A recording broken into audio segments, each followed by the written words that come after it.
Assalamualaikum Maria. Waalaikumsalam warahmatullahi wabarakatuh Dewi. Kabarnya sehat Dewi? Alhamdulillah. Masih sepi ya roomnya. Iya nih ada Daniel aja nih. Gambarnya apa itu dia? Masih belum jam 8. Jam Jadi 8 mulai ya? Assalamualaikum Waalaikumsalam warahmatullahi warahmatullahi wabarakatuh. wabarakatuh. Iya. Itu apa tuh ininya gambarnya udah. Kebalik bacanya. Mesti di mirror dulu tuh.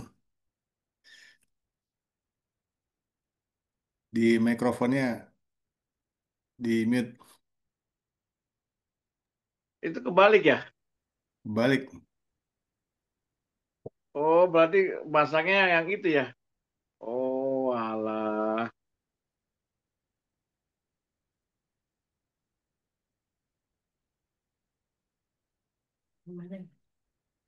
Kalau ini, Masih. masa Iya.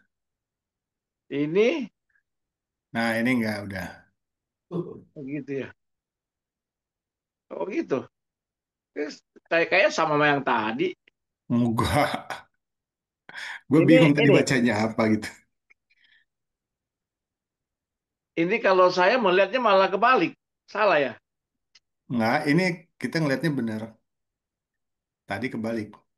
Oh, iya, iya, iya, iya.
Assalamualaikum Ustadz Sam.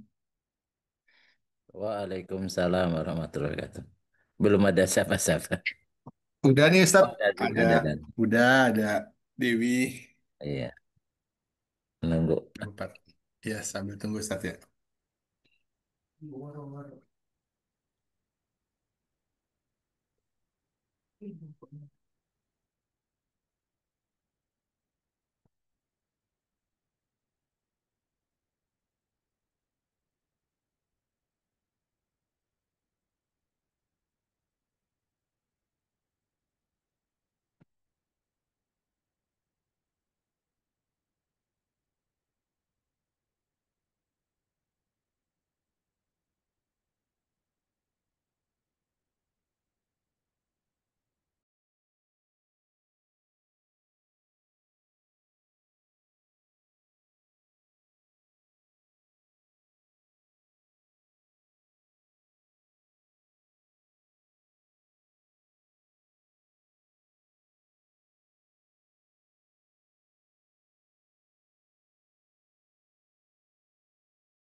Assalamualaikum.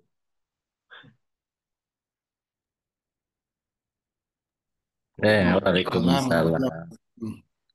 Waalaikumsalam. Tetangga, tetangganya Ustadz nih Iya, hadir. Nggak Alhamdulillah jauh. lagi sehat, sehat, Insya Allah, sehat terus. Amin. Amin, amin, amin. Baru sakit apa? Abi Hakim. Bingung sakitnya. Abi yang sakit. Karena ada bu dokter. Ada bu dokter. Lah salahnya orang kan kalau dokter nggak boleh sakit gitu ya.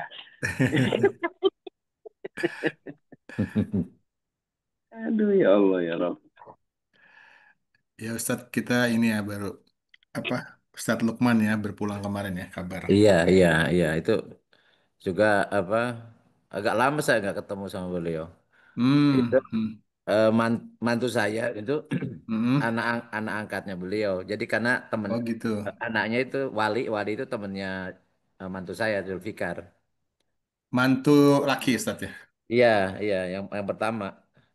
Itu dulu Hmm. kan bareng apa di rumah, pernah tinggal di rumahnya. Hmm. Terus ya kemana-mana bareng tuh sama anaknya sama Wali. Waktu nikahan juga yang bantu-bantu itu anaknya almarhum. Iya iya. Nah pas kemarin itu saya makanya begitu dapat info dari Mas Husen ya. Terus saya Iya iya. kirim kebetulan mantu saya kan ada di Jepang nih udah 4 bulan. Hmm. Jadi dia langsung hubungi walinya. Dan ternyata Hmm. memang nggak ada. Jadi Rupanya udah lama di rumah sakit ya apa? 3 mingguan, tiga Tiga mingguan. Ya, minggu setelah. ya kalau jantung gitu ya. Jadi jantung itu. Dan sempat ini pasang ring ya kalau nggak salah ya Iya, kedengar ceritanya ya. betul, betul, betul. Tapi Tadi dalam kondisi belum bisa ini pulih. ya itu ajalnya udah nyampe. Iya. Waktu itu pas bulan puasa tahun 2000 berapa tuh Ustadz ya dulu. Jadi Iya. waktu itu habis dari rumah Umi Hima, Ustazah Hima, terus ke rumah Ustadz Hmm. Sam juga, terus Mm-mm. ke rumahnya Beliau. beliau, Mm-mm. terus terakhir rumah Ustadz Taufikur Rahman tuh pas puasa di sana kita ke Mm-mm. sana. Iya. Ya Iya. dan saya ya terus terang baru baru kenal sekali itu baru ketemu sekali gitu ya waktu TPB juga nggak kenal gitu. Mm-mm. Main ke rumahnya Oh, kebetulan ada di rumah. waktu TPB kan saya tadi kan teman-temannya itu ya dekat-dekat ya kimia itu kan di MIPA itu kan dekat HPT ya dulu sama-sama Hmm, sama di Baranang Siang kan dulu iya ya. dan sama-sama beliau itu dulu di Aliyah kan Al di Ihya. Aliyah iya dan saya Ya, juga orang Bogor sempat ya Ustadz ya? orang SMA-nya di Bogor Bogor. orang Bogor orang Bogor Hmm. orang Bogor ya itu saya siangnya apa pagi ya pagi habis ngobrol sama udah Daniel tuh membicarakan beliau Hmm. ternyata siangnya dapat berita duka Iya ya, kaget juga dan memang nggak tahu sakit juga ya apa iya informasi sakitnya nggak iya tahu kita. iya Ini udah ada dua lumayan belas ya 12 mau dimulai Ustaz. boleh boleh ya Baik. Nanti mohon Ustaz sebelum mulai bisa ini baca doa doa ya baca ya doa untuk ya apa Ustaz Lukman. Baik. Bismillahirrahmanirrahim. Assalamualaikum warahmatullahi wabarakatuh. Assalamualaikum warahmatullahi wabarakatuh. Alhamdulillahi Rabbil Alamin.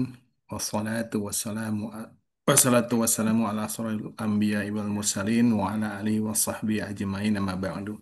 Ashhadu an la ilaha illallah wa ashhadu anna Muhammadan abduhu wa rasuluh. Allahumma sholli ala Muhammad wa ala ali Muhammad. Alhamdulillah segala puji syukur mari kita panjatkan kehadirat Allah Subhanahu wa taala yang telah memberikan berbagai nikmat dan karunia-Nya kepada kita semua. Dan atas kehendak Allah pula, Alhamdulillah malam ini kita bisa berjumpa kembali dalam acara kajian rebuan bersama Ustadz Sam. Salawat beserta salam semoga selalu tercurah kepada junjungan kita, suri tauladan kita, Nabi Muhammad Sallallahu Alaihi Wasallam beserta keluarga, para sahabat, dan kita semua yang insya Allah istiqomah pada jalan Islam ini. Eh, Terima kasih pada Ustadz Sam yang terus membimbing kita, membersamai kita dalam melakukan kajian Islam dan juga pada teman-teman semua yang terus istiqomah mengikuti kajian untuk bersama-sama belajar tentang Islam. Dan mengingatkan Ustadz, kemarin kita kehilangan kawan kita Ustadz ya, Ustadz Lukman yang berpulang kemarin. Eh, jadi mohon nanti Ustadz bisa memimpin doa sebelum dimulai. Baik, malam ini Ustadz akan menyampaikan kajian dengan tema memahami khusyuk ya Ustadz ya. Baik, kami persilakan Ustadz menyampaikan kajiannya. Terima kasih. Terima kasih Mas Arya. Assalamualaikum warahmatullahi wabarakatuh. Waalaikumsalam warahmatullahi wabarakatuh. Alhamdulillahirabbil alamin. Asyhadu an la ilaha illallah, asyhadu anna Muhammadan abduhu wa rasuluh. Allahumma shalli ala sayyidina Muhammad wa ala alihi wa sahbihi ajmain amma ba'du. Puji dan syukur mari kita senantiasa panjatkan kehadirat Allah Subhanahu wa taala. Shalawat dan salam semoga Allah limpahkan pada suri toleran kita Nabi besar Muhammad sallallahu alaihi wasallam, pada keluarga, sahabat dan pengikut akhir zaman. Alhamdulillah pada malam hari ini kita masih istiqomah dan Allah menganugerahkan kesehatan dan istiqomah dalam thalabul ilmi, mudah-mudahan dicatat oleh Allah sebagai bagian dari amal soleh kita semua. Mengawali kita doakan almarhum saudara kita, teman kita, sahabat kita, Bapak Haji Lukmanul Hakim bin Oma Sumantri. Mudah-mudahan Allah mengampuni beliau, menerima amal Amin. ibadahnya dan Amin. melapangkan kuburannya. Amin. Dan mudah-mudahan keluarganya diberikan ketabahan, kesabaran dan jadi keluarga atau anak-anak yang saleh dan saleh yang selalu mendoakan beliau. Amin. Ala hadihinnya wa kullu niyatin salihah ila hadratin Nabi Mustafa Sayyidina Muhammadin wa ala alihi wa sahbihi wa dzurriyyati wa ummatihi al-Fatihah. A'udzu billahi minasyaitonir rajim. Bismillahirrahmanirrahim. Alhamdulillahirabbil alamin arrahmanir rahim maliki yaumiddin. Iyyaka na'budu wa iyyaka nasta'in ihdinas siratal mustaqim siratal ladzina an'amta 'alaihim ghairil maghdubi 'alaihim waladdallin. Nah, khususan ila Bapak Haji Lukmanul Hakim bin Oma Sumantri. Allahumma gfir lahu warhamhu wa'afihi wa'fu anhu. Allahumma gfir lahu warhamhu wa'afihi wa'fu anhu. Allahumma gfir lahu warhamhu wa'afihi wa'fu anhu. Wa akrim nuzulahu wa wasi' madkhalahu wa ghsilhu bil ma'i wasalji wal barad. Wa naqih minal khotaya kama innaka sawu abyad minad danas wa abdilhu daran khairan min darihi wa ahlan khairan min ahlihi wa zawjatan khairan min zawjatihi. Allahumma la tahrimna ajrahu wa la taftina ba'dahu waghfir lana wa lahu. Allahumma ighfir lana wa ihwanina ladina sabaquna bil iman wa la taj'al fi qulubina ghillan lil ladina amanu rabbana innaka ra'ufur rahim. Rabbana taqabbal minna innaka antas samiul alim wa tub 'alaina innaka antat tawwabur rahim. Rabbana atina fid dunya hasanah wa fil akhirati hasanah wa qina adzabannar. Wa sallallahu ala sayyidina Muhammadin wa ala alihi wa sahbihi wa barik wa sallim. Subhana rabbika rabbil izzati amma yasifun wa salamun alal mursalin walhamdulillahi rabbil alamin. Al-Fatihah. A'udzu billahi minasyaitonir rajim. Bismillahirrahmanirrahim.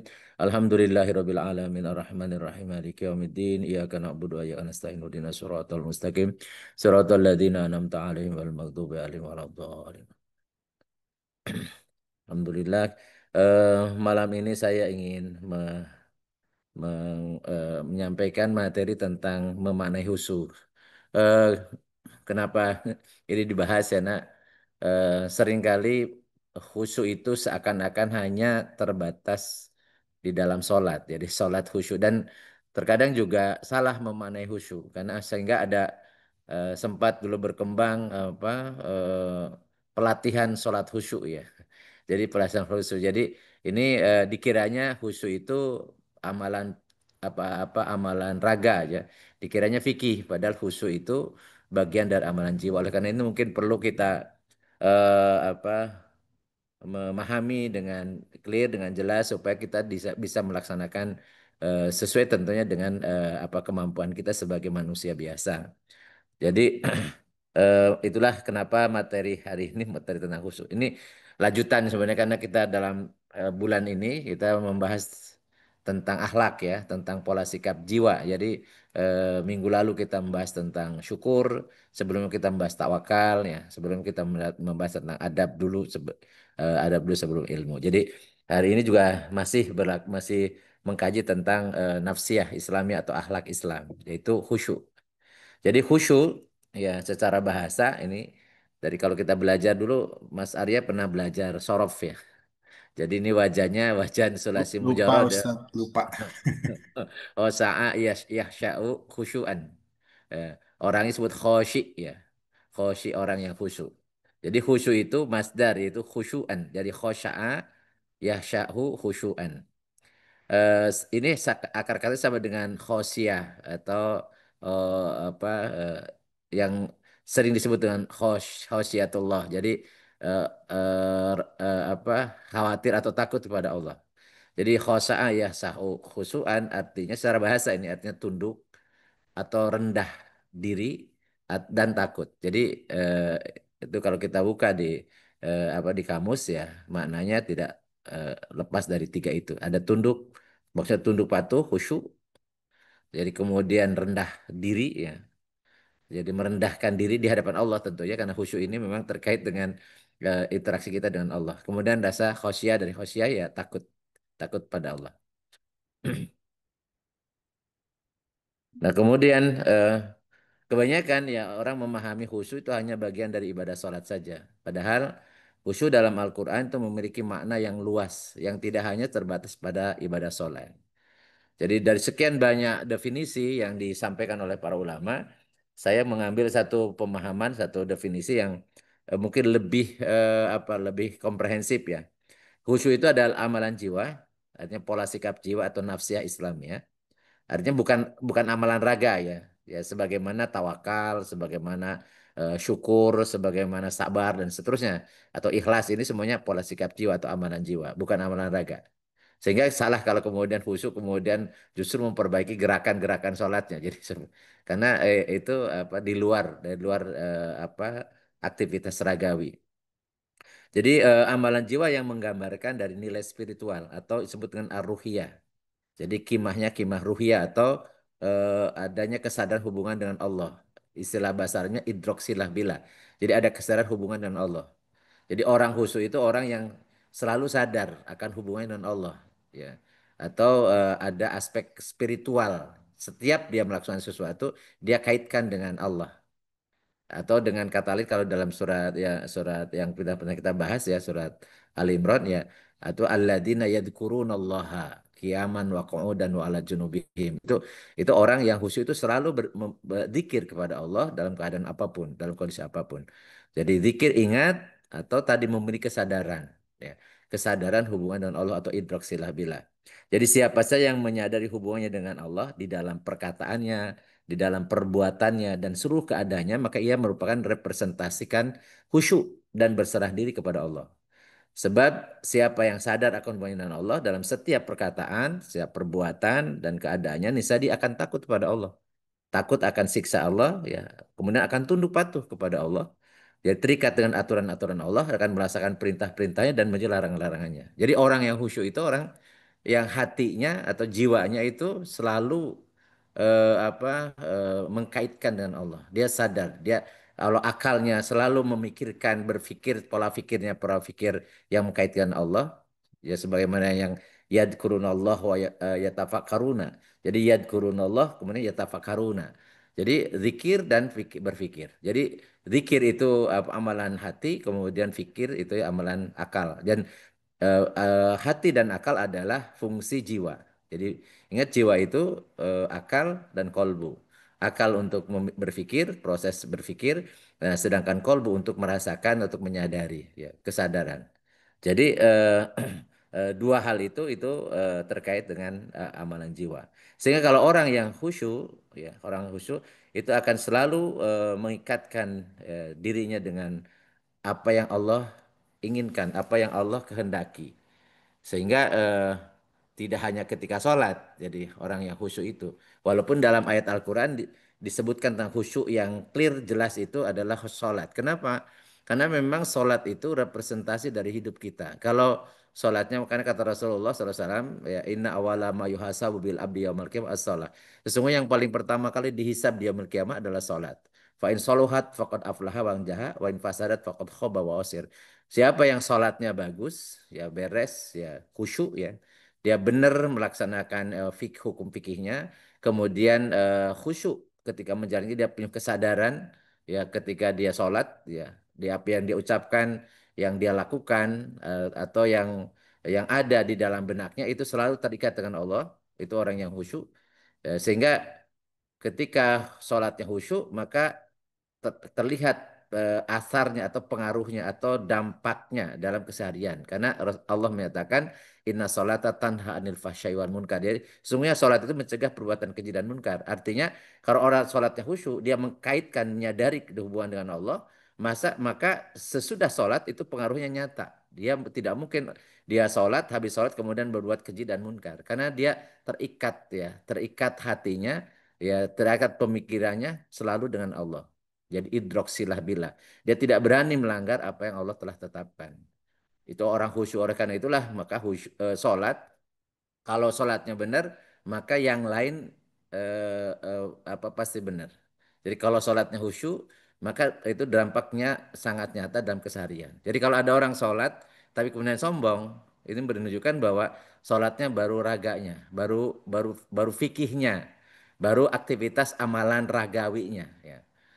Sementara jiwanya enggak khusyuk, jiwanya enggak ikut sholat. Karena kalau sholat tidak mungkin akan sombong, karena lafaz yang pertama disebut dengan takbiratul ihram itu apa rukun kauli ya, rukun kauli itu takbiratul ihram. Itu mengatakan Allahu Akbar.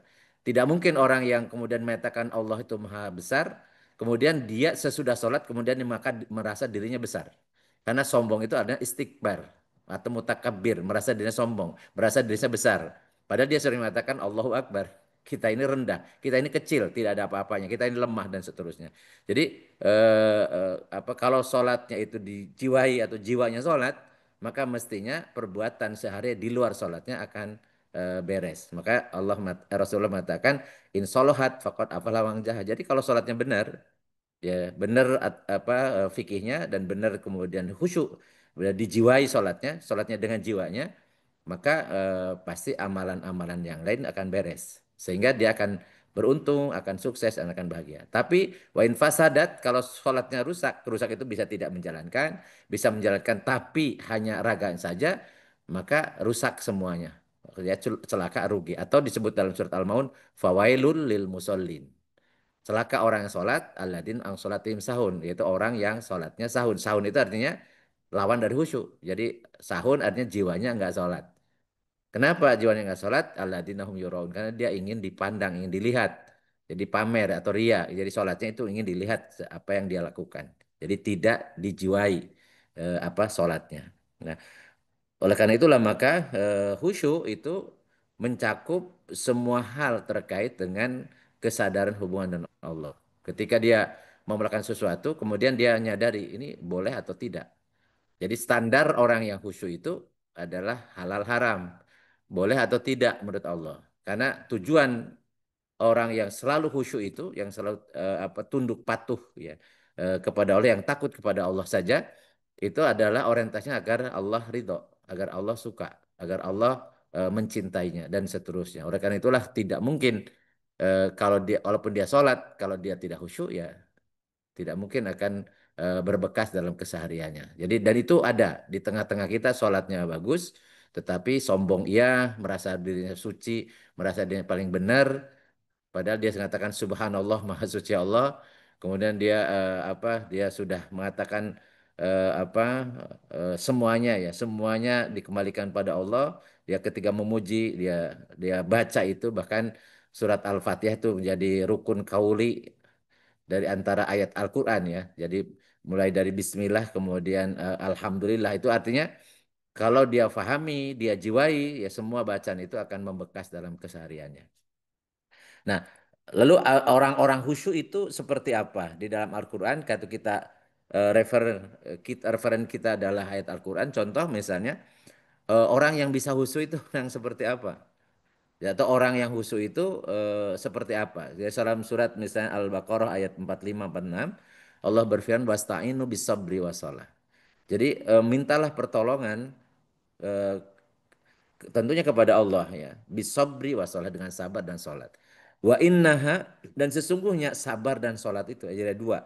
Sabar dan sholat itu atau ada yang mengatakan sholatnya ya sholatnya. Wa innaha hanya sholat lakabiratun. itu sungguh sangat berat. Ya, sungguh sangat menyulitkan. Jadi kabiro itu berat besar, maksudnya kabir besar. Jadi hal yang besar, yang artinya yang sulit untuk dikerjakan. Illa alal khosyin. Tapi kemudian Allah mengecualikan pakai huruf istisna ya illa, kecuali atas orang-orang yang khusyuk. Orang yang khusyuk itu ternyata sabar dan sholat itu bisa. Sabar dan sholat itu bisa. Orang khusyuk. Artinya kebalikannya kalau seandainya dia tidak khusyuk, sabar itu dia mengatakan sabar itu gampang diucapkan tapi sulit dilakukan. Kenapa? Karena bisa jadi kita ini kurang khusyuk. Atau hati kita atau jiwa kita tidak terikat selalu kesadaran hubungan dengan Allah. Demikian pula sholat. Jadi kalau kita masih agak berat untuk melaksanakan sholat, bisa jadi memang jiwa kita itu tidak nyantel terus gitu ya, tidak ingat terus kepada Allah.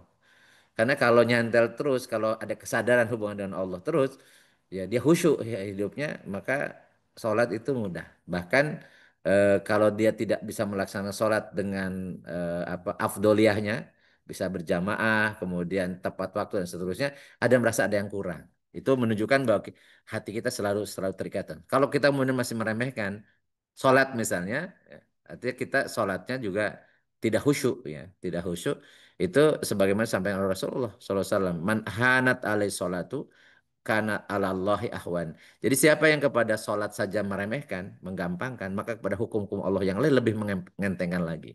Karena indikasinya ya kehusyuan itu di dalam sholat ya. Jadi siapa itu hal khusyuk itu di dalam surat Al-Baqarah ayat 46 ini dikatakan alladzina yadunnu annahum mulaqu rabbihim wa annahum ilaihi rajiun. Jadi orang yang khusyuk itu karena orang yang di sana katakannya ya dununa. Tapi kalau dalam kaidah bahasa Arab kalau dikaitkan dengan Allah, kata-kata yang menduga bisa jadi, boleh jadi itu artinya pasti. Karena tidak ada janji Allah yang meleset karena Allah itu ya tadi la yukhliful mi'ad, tidak akan menyelisih janjinya. Jadi kata-kata ya dununa walaupun terjemahan bahasanya itu menduga, mengira gitu. Tetapi maksudnya yang meyakini ya, meyakini. Jadi orang-orang yang meyakini bahwasanya mereka akan berjumpa dengan Tuhan mereka, yaitu berjumpa dengan Allah, liqa'i rabbihi. Jadi wa annahum ilahi rajiun dan bahwasanya mereka meyakini bahwa mereka akan kembali kepada Allah. Ya, akan kembali kepada Allah. Nah, oleh karena itulah maka orang yang khusyuk itu orang yang selalu dia ingat tujuannya hidupnya ingin dapat ridho Allah, ingin berjumpa dengan Allah. Tentunya kalau berjumpa dengan Allah ingin masuk surga karena nggak mungkin berjumpa dengan Allah di neraka kan nggak mungkin. Yang berjumpa dengan Allah itu pasti penduduk surga. Dan dia meyakini akan kembali dan konsekuensi dari kembali adalah dimintai pertanggungjawaban ya. Jadi orang-orang yang meyakini bahwa nanti ada yaumul hisab, yaumul ba'as, yaumul hisab, yaumul jaza dan nanti akan berjumpa dengan Allah. Puncak kenikmatan orang-orang yang menjadi penghuni surga adalah berjumpa dengan Tuhannya. Dalam sebuah hadis Rasul terkait dengan puasa ya li so'imin farhatani farhatun inda iftarihi wa farhatun inda liqa'i rabbi. Rasulullah mengatakan bagi orang berpuasa ada dua kebahagiaan. Kebahagiaan ketika dia berbuka, kebahagiaan yang kedua adalah ketika berjumpa dengan Tuhannya. Jadi orang-orang yang menginginkan berjumpa dengan Allah, tentunya menghuni surga, maka dia akan selalu sadar hubungannya dengan Allah, idrok silah billah. Sehingga dia khusyuk selalu dalam setiap saat, ya baik dalam keadaan berdiri, ya qiyaman wa qu'udan wa ala junubihim. Dan selalu ya tafakkaruna. Dia mengkaitkan pemikiran pun kembalikan kepada Allah Subhanahu wa taala. Sehingga dia bisa sabar, ya bisa sholat dengan khusyuk. Kemudian di dalam surat Al-Anbiya ayat 90 Allah berfirman fastajabna lahu wa wahabna lahu Yahya wa aslahna lahu zawjahu innahum kanu yusari'una fil khairat wa yad'unana ragaban wa rahaban wa kanu alana khashiin. Jadi di sini di akhir ayatnya sebut orang-orang yang khusyuk dan menjelaskan tentang kisahnya Nabi Yahya alaihissalam dengan istrinya. Maka kami kabulkan doa Yahya dan kami anugerahkan kepada Yahya alaihissalam dan kami jadikan istrinya dapat mengandung. Jadi punya anak. Kenapa? Karena sungguh mereka selalu ya, di sini yang ditekankan orang yang khusyuk itu orang yang zusariuna fil khairat. Yang pertama yang biasa dia bersegera berbuat baik. Jadi kalau berbuat baik itu tidak pikir panjang, tidak kemudian nunda-nunda gitu, nunda-nunda. Jadi surah bisurah bersegera mungkin melaksanakan kebaikan itu yang dikarenakan dia khusyuk, dia selalu ingat pada Allah. Dia tahu bahwa waktu itu dibatasi oleh ketentuan Allah, sehingga kalau dia ada kesempatan untuk berbuat baik, maka dia bersegera berbuat baik. Yusari'una fil khairat.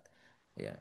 Karena kalau kemudian kita menunda jeda ketika kita punya kesempatan, punya kemampuan untuk berbuat baik, kemudian kita tunda, maka itu ada jeda, ada peluang untuk setan membisikkan yuwaswisu fi sudurinas yang mengakibatkan nanti tidak jadi dia melakukan sesuatu. Oleh karena itulah orang-orang yang khusyuk yang selalu idrok silah bilah, sadar hubungan dengan Allah, ketika dia punya kemampuan, kesanggupan untuk berbuat baik, maka dia bersegera fil khairat. Wa yad'unana dan kemudian selalu berdoa. Karena dia tahu ikhtiar manusia itu adalah sebuah upaya yang hasilnya Allah yang menentukan.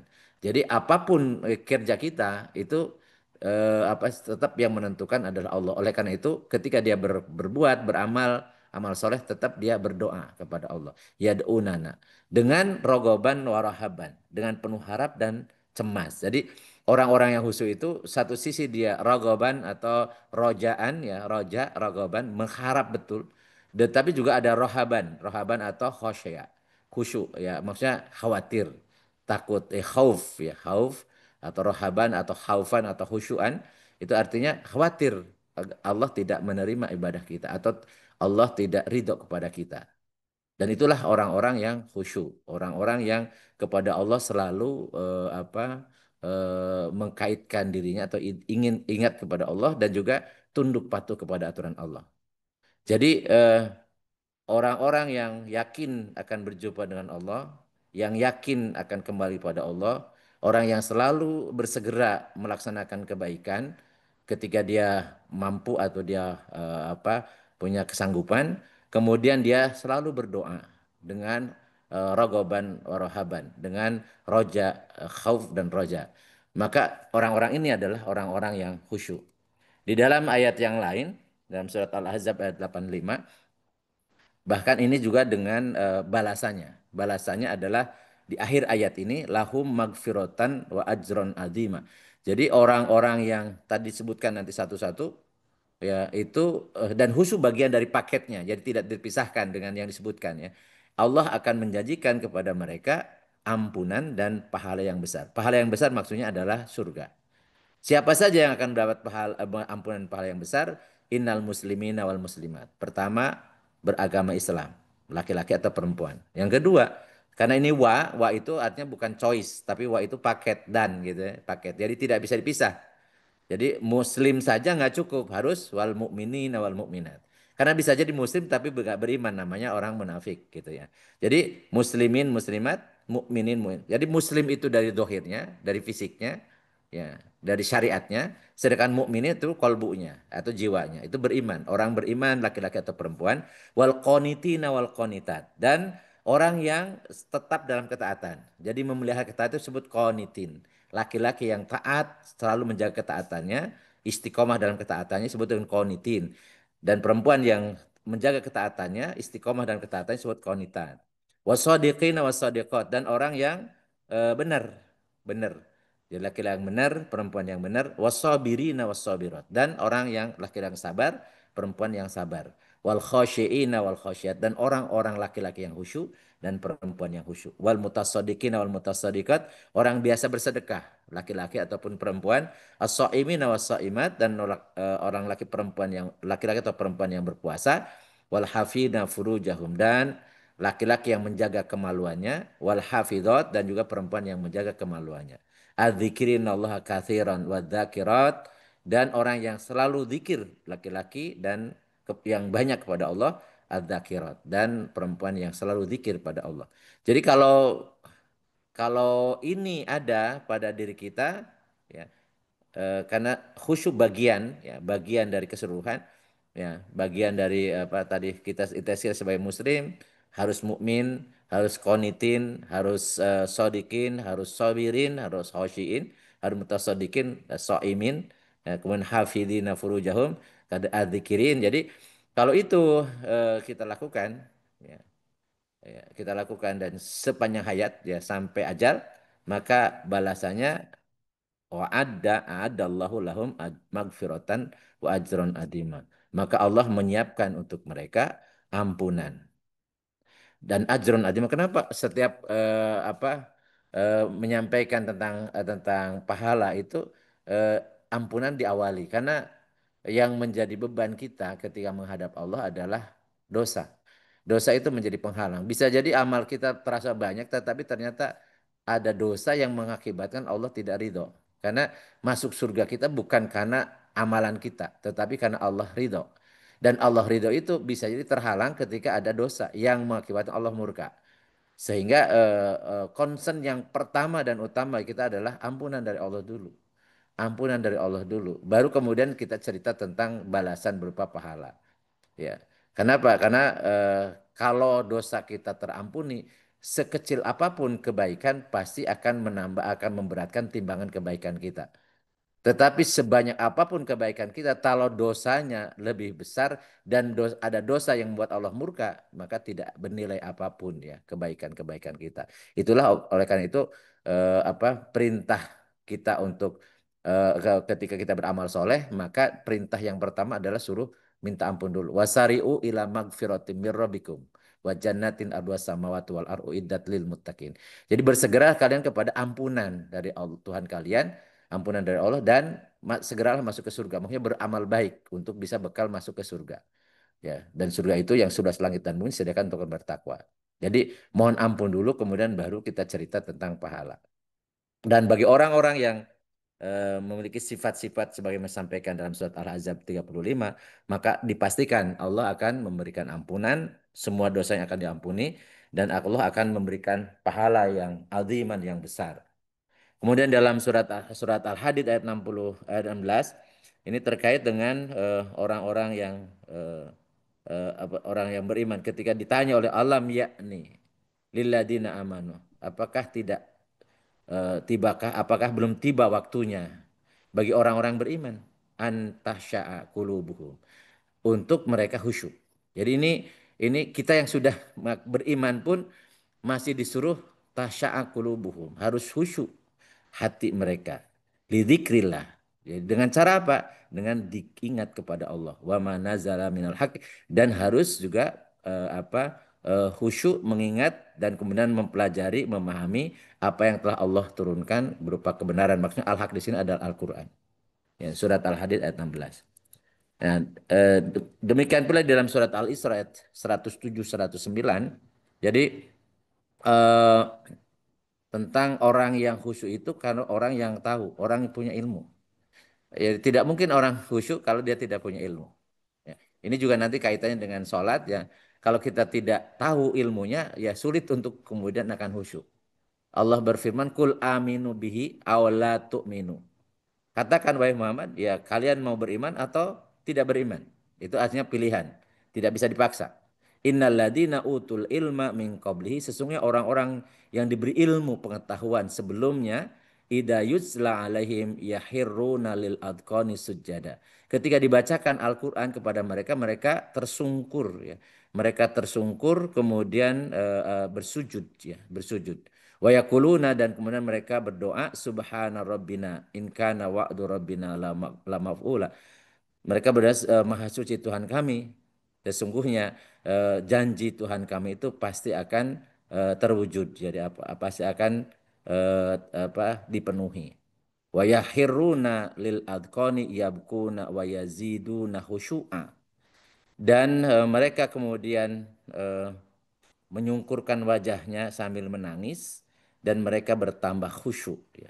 Bertambah mendekat kepada Allah, ingat terus kepada Allah. Jadi ini salah satu ayat sajadah. Jadi kalau baca ayat ini biasanya membaca sajadah. Ya, sajadah wajhililladzi khalaqa wa saqqa sama wa basaru liqaulita. Jadi ada syariat, walaupun itu hukumnya sunnah, tidak diwajibkan. Ya.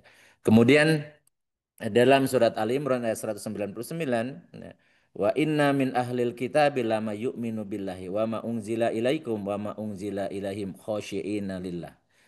Ya.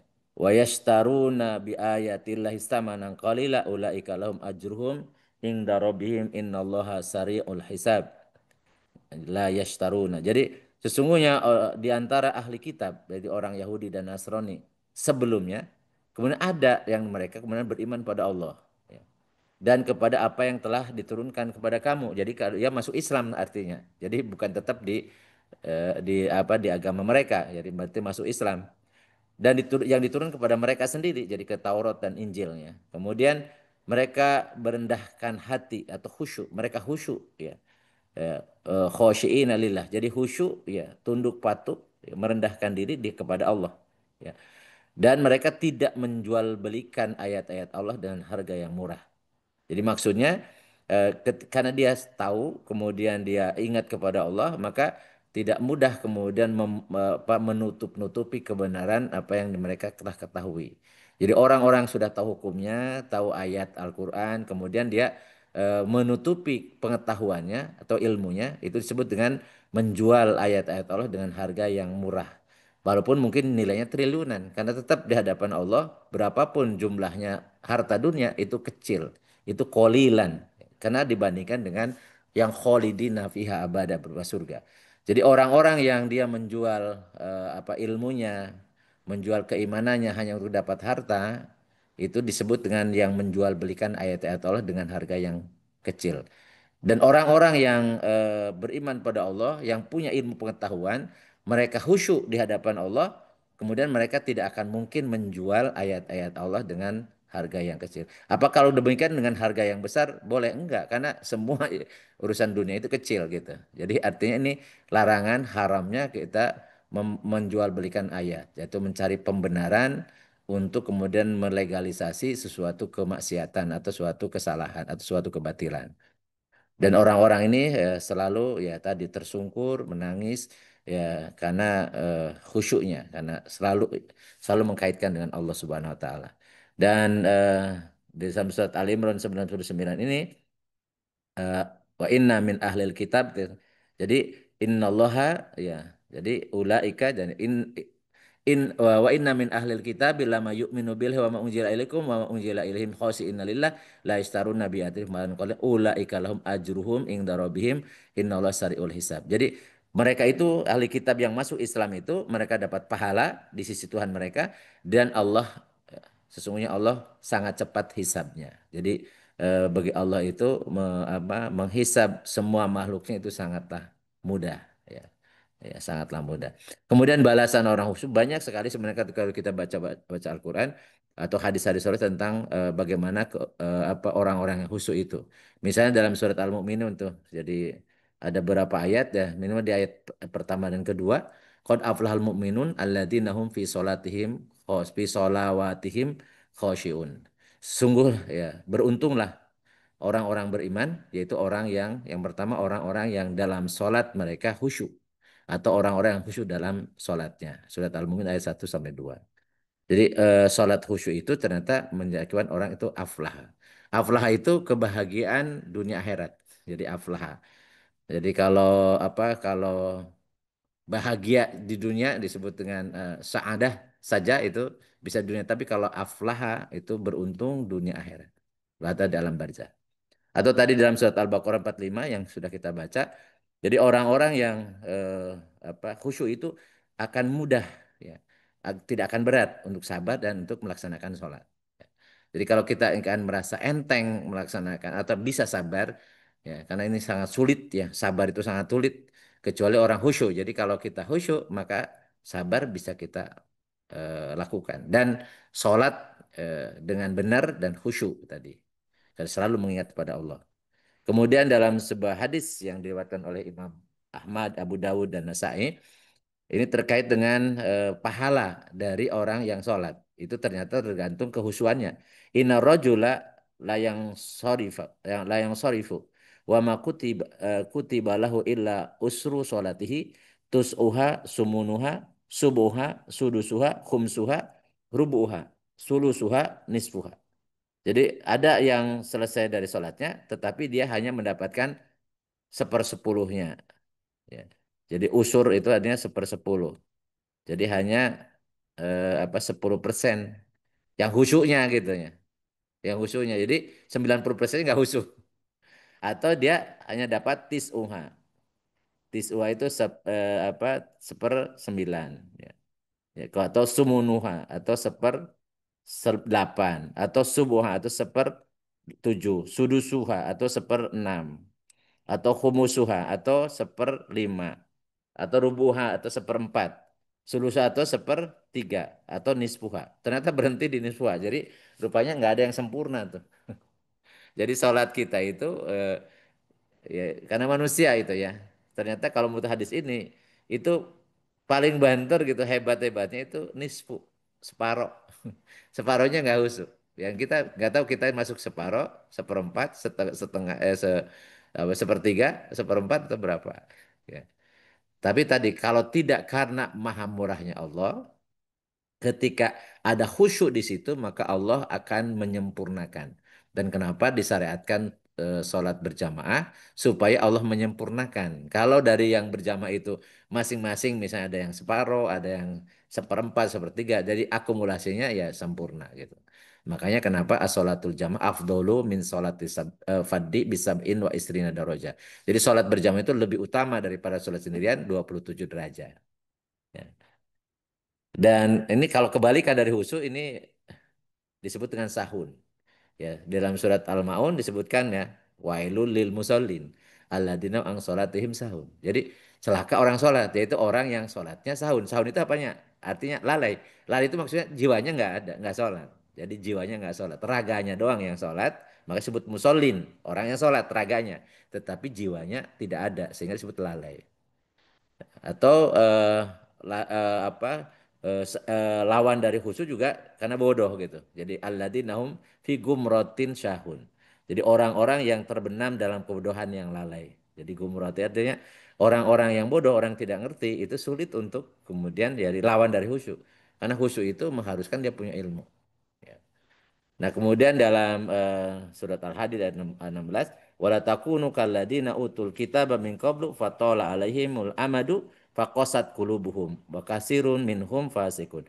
Jadi orang yang lawan dari orang maksudnya kebalikan dari khusyuk itu adalah yang qasat qulubuhum dan fasikun. Jadi orang-orang yang diberi kitab sebelumnya dan janganlah kalian seperti orang yang diberi kitab dan ahlu kitab sebelum kalian tola alaihim amadun. Jadi mereka ya, melalui masa yang panjang, tapi tetap tidak sadar gitu ya, tidak punya kesadaran kepada hubungan dengan Allah, maka akibatnya waqasat qulubuhum, hati mereka menjadi keras. Wa kasirun minhum fasikun dan sebagian besar dari mereka adalah orang-orang fasik. Jadi oleh karena itulah maka khusyuk itu tidak hanya terbatas ketika sholat. Dari ya sholat harus khusyuk iya karena sholat itulah yang menentukan baik dan buruknya seseorang atau tadi sukses atau tidaknya di akhirat itu tergantung sholatnya. Tetapi khusyuk itu adalah lebih luas dari khusyuk ketika sholat. Ketika dia punya kesadaran hubungan dengan Allah, idrok silah billah, maka dia adalah orang-orang yang khusyuk dan orang khusyuk itu akan kelihatan dari perbuatannya karena apa yang dilakukan itu sebagai representasi atau penampilan dari apa yang dalam jiwanya, apa yang dalam hatinya, dalam pikirannya. Jadi orang-orang yang selalu kesadaran hubungan dengan Allah, orang-orang yang khusyuk, maka pasti ya, pasti perbuatannya pasti akan mengikuti apa yang telah Allah tetapkan. Karena tujuan orang yang khusyuk itu adalah menggapai ridho Allah. Ingin berjumpa dengan Allah, ingin balasan pahala dari Allah, dan ingin ampunan dari Allah, ingin beserta orang-orang yang telah Allah beri nikmat iman dan Islam dan seterusnya. Oleh karena itulah maka khusyuk adalah bagian dari amalan jiwa yang harus selalu ada dalam kita. Kita selalu ingat pada Allah kapanpun dimanapun. Dengan cara apa? Mengingat apakah perbuatan ini benar atau tidak, apa halal atau haram, wajib, sunnah, mubah, makruh atau haram. Dan selalu dia ingat. Itulah bentuk ingat kepada Allah. Jadi dia akan melaksanakan kalau itu wajib, dia akan berusaha untuk mengerjakan kalau itu sunnah, dan dia akan boleh mengerjakan yang mubah, tapi dia akan berusaha meninggalkan yang makruh dan tidak sama sekali melaksanakan perbuatan yang haram. Itulah orang-orang yang yadkurunallah qiyaman wa qu'udan wa ala junubi. Dan ada doa yang diajarkan oleh Rasulullah SAW ya di akhir ayat ya di akhir sholat kita ya atau di dalam doa ya dalam sholat kita minta agar Allah menambahkan khusyuk pada kita. Allahumma inni a'udzubika min ilmi la yanfa.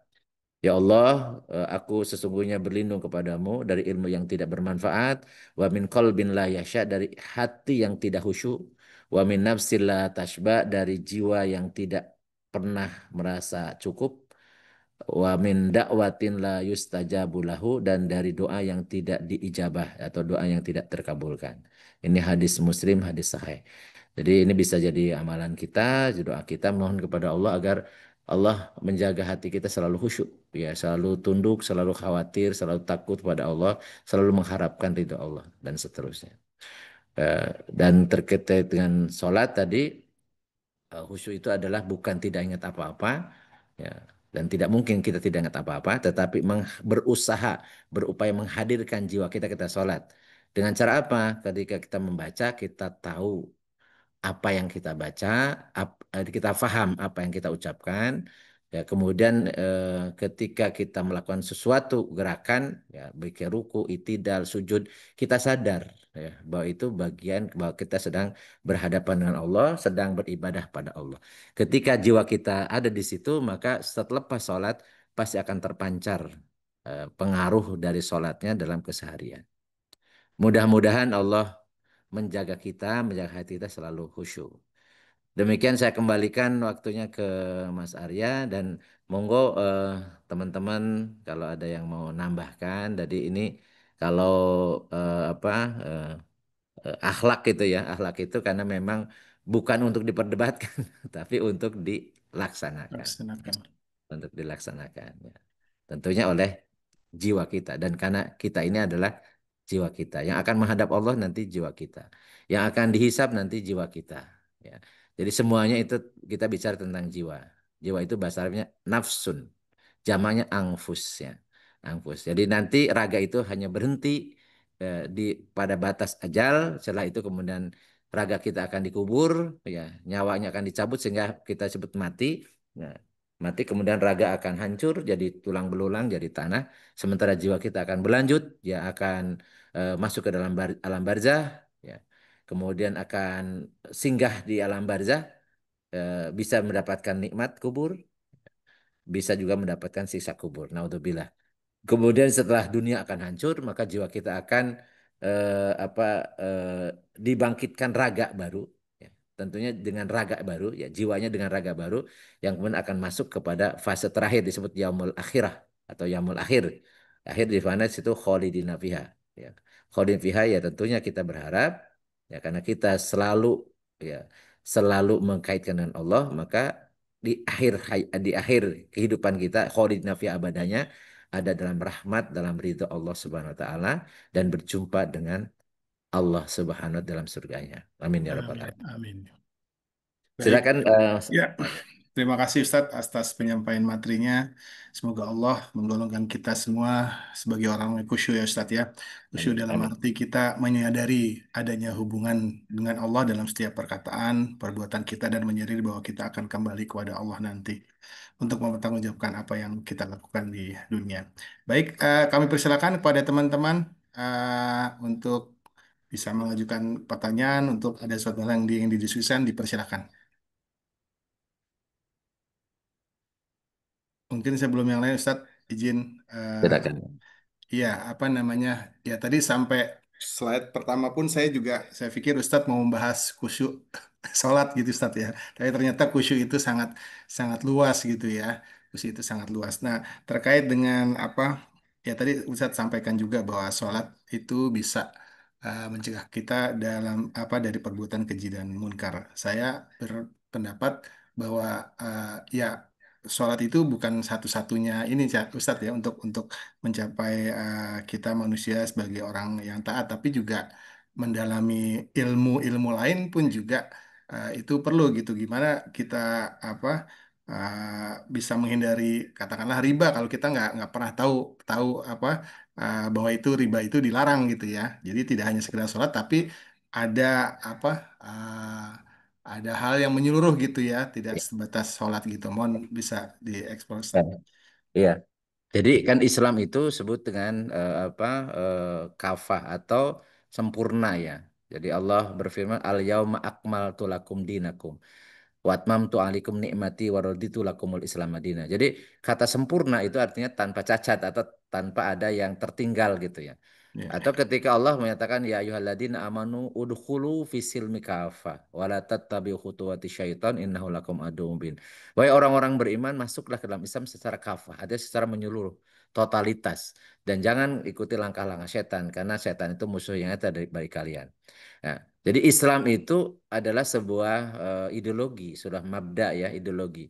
Apa sih ideologi? Ideologi itu akidah yang menghasilkan sistem. Jadi ideologi itu akidah yang menghasilkan sistem. Ya, kita mengenal ideologi ada tiga. Yang pertama kapitalis. Kapitalis itu akidahnya sekuler. Agama diakui, tetapi tidak boleh ikut campur dalam urusan duniawi gitu ya. Itu memisahkan agama dari kehidupan. Itu namanya sekuler.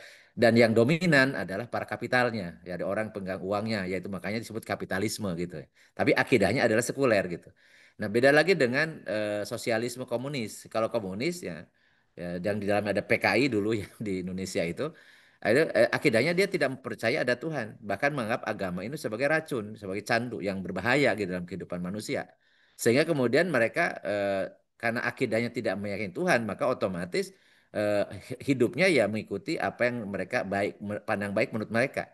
Tapi mereka yang siapa ya, ya pengelola negaranya, karena orang sosialis itu mengatakan bahwa tidak ada kepemilikan individu, tidak ada kebebasan individu, jadi semuanya dikendalikan oleh negara. Makanya komunis itu ya di mana-mana ya tidak akan, karena tidak sesuai dengan fitrah manusia ya.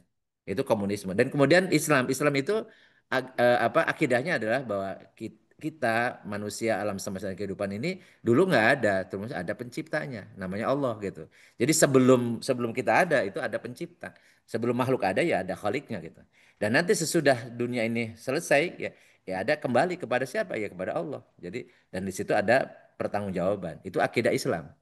Oleh karena itulah maka karena kita meyakui ada pencipta, maka kita harus mau diatur oleh pencipta kita. Jadi yang membuat aturan hidup kita adalah Allah Subhanahu wa taala. Jadi oleh karena itulah maka Islam itu karena sebuah ideologi yang akidah yang menghasilkan sistem, maka ada sistem yang terpancar dari akidah. Ada ekonomi, ada sistem ekonomi Islam, ada sistem pemerintahan, nama sistem pemerintahan Islam namanya khilafah. Kemudian ada sistem peradilan Islam namanya ukubat fi Islam, ada semua sistem, ada pergaulan, sistem kemasyarakatan ya. Bahkan hubungan antar negara gitu diatur oleh Islam. Ya tentunya ketika kita menyatakan bahwa Islam sempurna berarti Islam mengatur hubungan manusia dengan Tuhannya yang itu sangat privasi ya tentang masalah akidah, masalah ibadah mahdoh. Istilah mahdoh itu tandimu ala qatil insan birobihi. Jadi mengatur hubungan manusia dengan Tuhannya.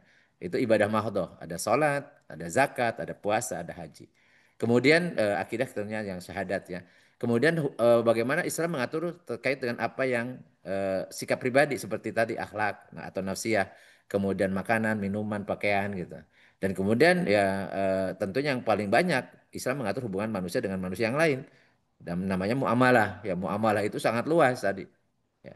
Oleh karena itu saya sempat menyampaikan tuh, kalau masalah ibadah mahdoh nggak usah istihad lagi karena sudah selesai karena tauqifi gitu. Itu ulama dulu itu sudah membahas detil tentang hukum fikih ibadah mahdoh ya, ibadah mahdoh. Jadi tidak perlu istihad lagi, ada nggak usah kemudian ini bid'ah dolalah finnar gitu, atau nambah-nambahin macam-macam. Itu sudah dibahas, pasti orang melakukan itu ada dasarnya ya.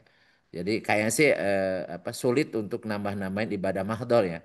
Tapi kalau kemudian yang kaitannya dengan sunnahnya atau yang itu hilafiyah, ya ya kita yakini aja bahwa ketika seorang mujtahid berpendapat yang berbeda dengan pemahaman kita yang dianggap oleh kita lemah, ya mereka punya landasan, ya punya acuan gitu ya. Itu kaitan dengan fikih ibadah.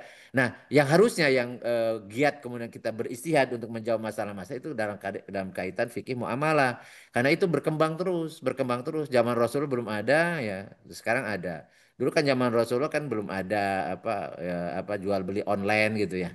Itu Hmm. harusnya dijawab tuh fikihnya gimana gitu. Termasuk tadi tentang berbagai macam jenis riba. Dulu itu riba itu Hmm. sederhana, ada riba riba riba riba fadl, ada riba nasiah gitu ya, pinjam ditambahin ya ketika kembalikan, atau riba fadl itu menukar barang yang sejenis tapi beda kualitas, kemudian istilah sekarang tukar tambah gitu ya, itu riba fadl. Ya mungkin dulu sederhana, tapi sekarang riba itu macam-macam, ya macam-macam bentuknya gitu. Tapi intinya adalah riba, dan itu yang harusnya istihad gitu. Ini masuk ke riba atau bukan dan seterusnya.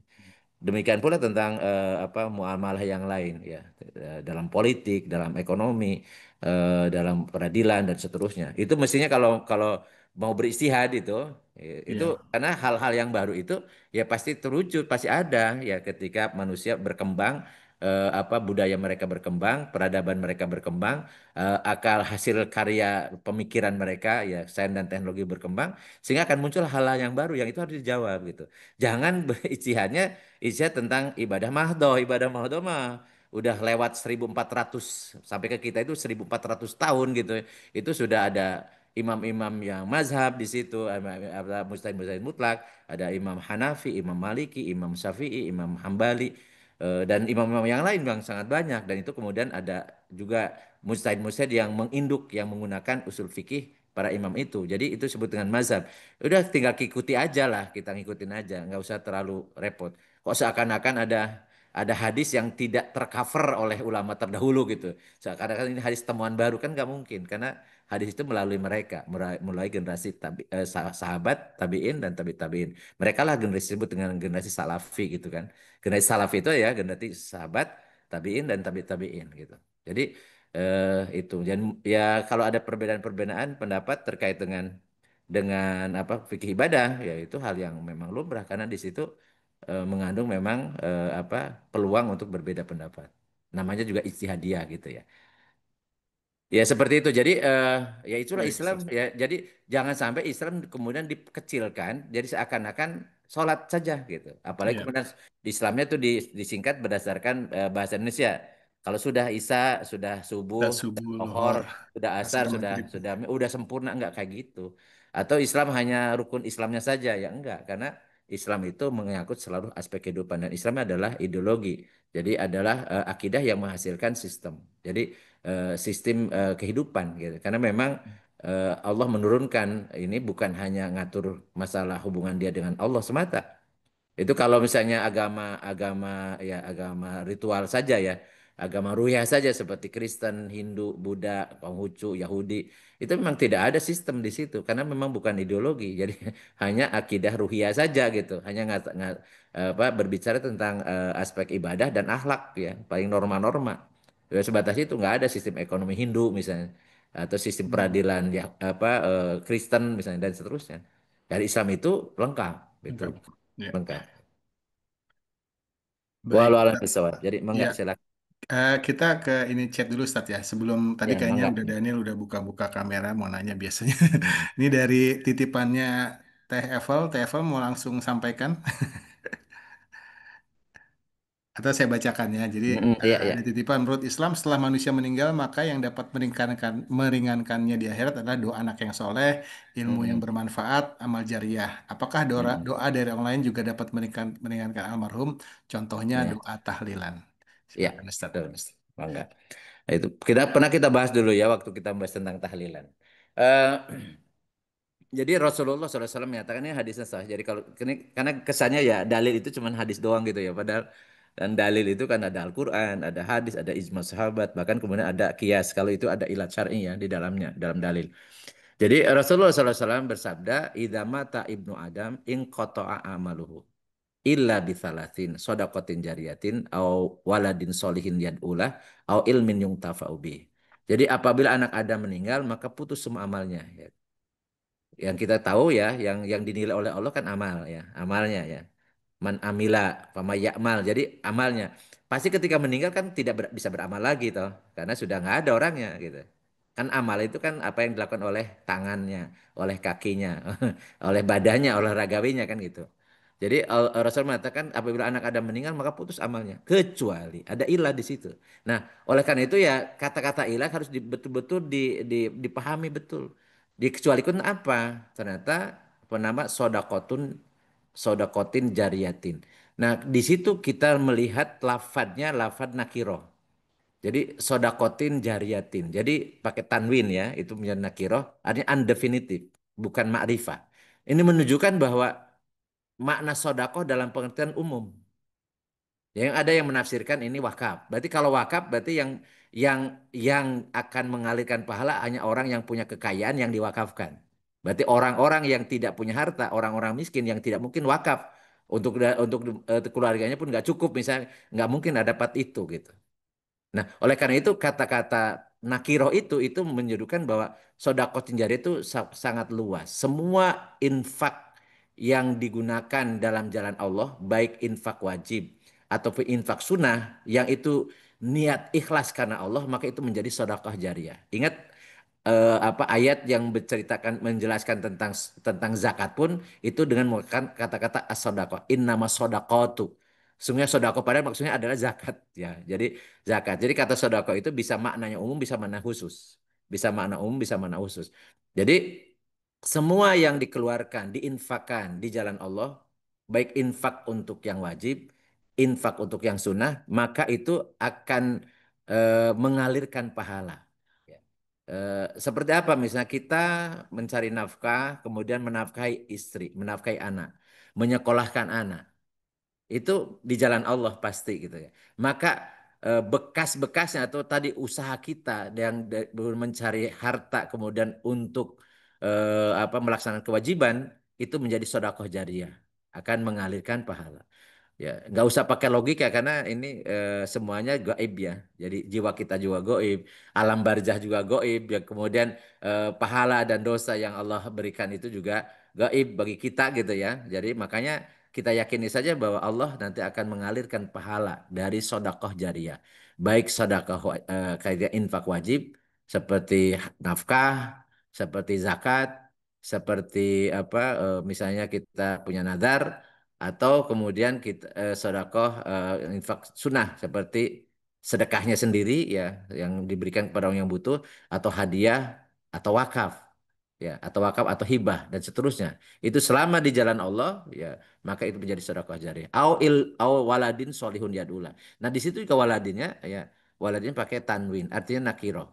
Bisa jadi orang tidak punya anak. Apakah orang tidak punya anak tidak akan apa dapat peluang untuk dapat kiriman ya, kiriman kebaikan dari orang yang masih hidup, ya, orang yang masih hidup. Jadi awal dari solihin itu anak-anak yang soleh, bisa anak biologis, bisa anak yang tidak biologis, yang kemudian dia didik, diarahkan menjadi anak yang soleh. Disebut anak soleh itu kalau beramal soleh tuh. Jadi, nah kan disuruh ya ya berdoa. Kata doa di situ bukan berarti kalau dia membaca doa saja akan nyampe. Tapi ketika dia beramal soleh dan dia tahu amal soleh itu karena dia menjadi anak soleh, menjadi bisa beramal soleh karena curahan jerih payah orang tuanya atau orang yang menjadi orang tua angkatnya atau orang-orang yang membiayai dia gitu, maka itu akan mengalirkan pahala. Setiap amal soleh yang dilakukan oleh anak-anak soleh, ya, itu akan mengalirkan pahala kepada orang yang telah berjasa menjadikan dia jadi anak soleh. Kemudian kalau ilmin yung tafa itu juga pakai tanwin, artinya ilmu apa saja. Tidak mesti harus ilmu agama ya. Kalau ilmu agama berarti hanya para ustadz, para kiai saja yang dapat manfaat. Padahal ilmu itu kan sangat luas. Jadi selama itu ilmu yang bermanfaat, maka ketika ilmu itu mendapat apa ada manfaatnya, orang-orang yang masih hidup itu mendapatkan manfaat dari ilmu yang pernah kita ajarkan, maka itu akan mengalihkan pahala tanpa mengurangi orang yang melaksanakannya gitu ya. Dan ini apa disampaikan oleh Allah pakai Quran. Nah, bagaimana hubungannya dengan apa dengan orang yang lain bukan anak soleh ya, bukan anak kita dan sebagainya. Ya, dan Rasulullah SAW kan ngajarkan kita untuk mendoakan orang sudah meninggal. Maka redaksi doa itu kan Allahumma gfir lahu. Ya Allah ampunilah dia. Siapa yang berdoa? Pasti orang yang masih hidup. Orang yang masih hidup. Jadi apa bagian dari birrul walidain bagi anak-anak adalah mendoakan. Demikian pula sahabat-sahabat atau keluarga dekat ya teman-temannya ketika kemudian dia mohon mohon kepada Allah berdoa. Ingat redaksinya kan umum. Fa idza sa'alaka ibadi anni fa inni qarib ujibu da'watad da'i idza da'ani. Ya, kalau ada hambaku bertanya kepadamu wahai Rasul tentang aku, maka katakan aku dekat. Aku akan mengabulkan setiap doa kalau dia berdoa. Dan di antara doa kepada untuk orang yang meninggal adalah tadi doa Allahumma gfir lahu, Allahumma gfir laha gitu. Ya Allah ampuni dia. Itu kan berdoa. Dan kemudian ketika sholat, setelah sholat kita juga mendoakan ya untuk agar minta ampunan. Allah maghfir li wali walidaya wali ashabil hukuki wali bati alaya wali jami'il muslimina wal muslimat wal mu'minina wal mu'minat al ahya'i minhum wal amat. Baik yang masih hidup ataupun yang sudah meninggal. Itu diajarkan oleh Rasulullah SAW. Mendoakan orang mukmin, mukminat, muslimin, muslimat, baik yang masih hidup ataupun sudah meninggal. Jadi aktivitas tahlilan itu kan ya kita sudah jelaskan ya. Tahlilan itu karena sebenarnya ada ucapan di situ baca la ilaha illallah. Makanya la ilaha itu kan ucapan tahlil. Makanya disebut dengan tahlilan atau yasinan karena biasanya sebelum sebelum mendoakan itu baca yasin dulu. Dan di situ tidak ada sesuatu yang katanya tasabuh. Karena kalau tasabuh kepada orang, katanya tasabuh ke orang Hindu. Kalau orang Hindu baca tahlil tentunya dia masuk Islam dong. Karena baca la ilaha illallah kan itu. Jadi baca syahadat dia. Kan nggak mungkin juga. Jadi artinya kalau pihak-pihak yang menuduh bahwa tahlilan ini bid'ah dolalah finnar, mendoakan orang meninggal itu harus ditelusuri. Sebenarnya siapa yang berpendapat ya seperti itu dan siapa yang kemudian mengajarkan atau mencontohkan mendoakan orang sudah meninggal. Jadi biasanya orang dikaitkan disebut bid'ah itu karena biasanya karena makan-makan di situ kemudian yang yang sedang bersedih, sedang duka kemudian malah menyiapkan makanan sibuk dan seterusnya. Nah, itulah maka kemudian ketika Rasulullah SAW menghadiri ke takziah kepada Abbas bin Abdul Muthalib, paman beliau. Kemudian keluarga Abbas itu ternyata sibuk menyiapkan makan. Kemudian Rasulullah SAW disuruhlah sahabat-sahabat untuk membawa makanan atau memasak makanan untuk dikirim agar keluarga Abbas tidak sibuk untuk ngurusi menyiapkan makanan untuk yang orang takziah. Dan Rasulullah menyuruh mereka mendoakan ya orang yang sudah meninggal. Jadi eh, apa eh, apa yang dilakukan oleh sebagian umat Islam ya, tidak semua, sebagian umat Islam. Kemudian datang ya menghibur keluarga yang sedang dirundung duka, menguatkan, kemudian mendoakan. Dan kalau di kompleks saya itu juga mengirim makanan. Jadi tuan rumah tidak suruh sibuk mengirim makanan, tapi orang yang datang yang takjah itu yang membawa makanan. Ya kemudian kita bareng-bareng mendoakan dan di situ ya kita yakin bahwa itu menjadi bagian dari kebaikan ya bukan suatu yang bid'ah dolalah finar ya ya ya itu dan kita bisa menyaksikan misalnya ada tetangga yang tidak mau itu kelihatan kasihan jadi sepi ya setelah ditinggal salah seorang anggota keluarganya nggak ada kemudian nggak ada yang mengunjungi karena dia mengatakan nggak ada ajaran dari Rasul ya untuk kemudian kumpul dan tahlilan jadi dia menutup diri akhirnya kemudian dia menjadi ya kalau di komplek saya gitu ya menjadi pencilan di antara komunitas yang ada gitu. Jadi ya kasihan kadang-kadang kasihan juga. Tapi ya itulah hidup ya berbeda pendapat nggak ada masalah. Ya kalau kita meyakini itu ya kerjakan. Kalau kita misalnya tidak meyakini bahwa itu suatu yang disunahkan dari Rasul atau yang diajarkan Rasul, apakah itu meyakini makan itu bidah ya nggak usah dan tidak perlu juga mencela dan tidak perlu juga kemudian membid'ah-bid'ahkan, kemudian seperti ada kesan memusuhi. Karena Rasulullah tidak pernah mengajarkan kepada kita untuk memusuhi sesama Muslim. Justru dengan sesama muslim itu harus ruhama ubainahum. Harus saling menyayangi. Para sahabat dulu sering berbeda pendapat, ya. Tidak ada sahabat kemudian semuanya satu pendapat gitu kecuali itu ijma sahabat ya. Ijma sahabat. Tapi hal-hal yang lain mereka punya pendapat masing-masing, ya. Mereka biasa berbeda pendapat, tapi mereka selalu bersahabat dan selalu menebar kasih sayang di antara mereka. Walau alam bisawab. Jadi ini pertanyaan yang yang bisa saya jawab ya. Baik, Ustadz. Terima kasih. Terima kasih TFL temannya yang udah nitip pertanyaan. Dipersilakan kepada teman-teman lain apabila ada yang ingin didiskusikan atau ditanyakan. Udah Biasanya udah kalau buka Daniel tuh. kamera biasanya sih ini mau nanya. Assalamualaikum warahmatullahi wabarakatuh.